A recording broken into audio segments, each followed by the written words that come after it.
Hello guys, welcome to Prakash blog.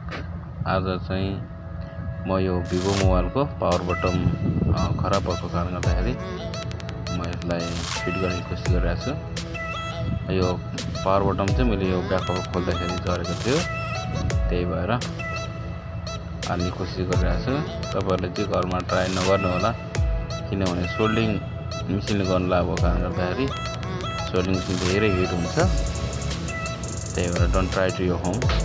म चाहिँ यो सोल्डिङ गर्नुभन्दा पहिला चाहिँ यो डिस्प्ले कनेक्सन र ब्याट्रीको पावर कनेक्सन निकाल्दैछु।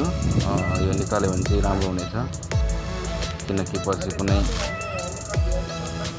यसको रियाक्सन हुने छैन।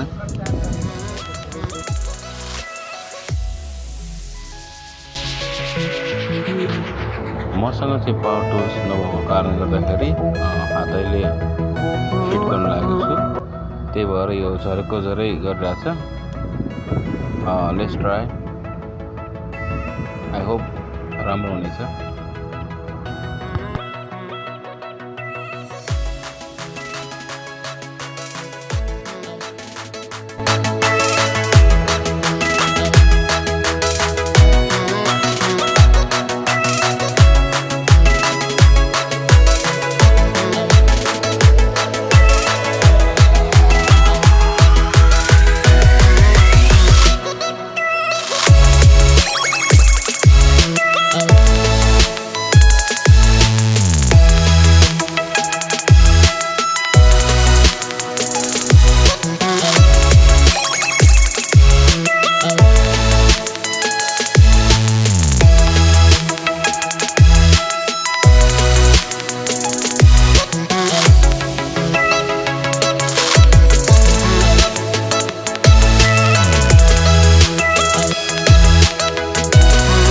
लगभग सोल्डरिङ अब सकियो।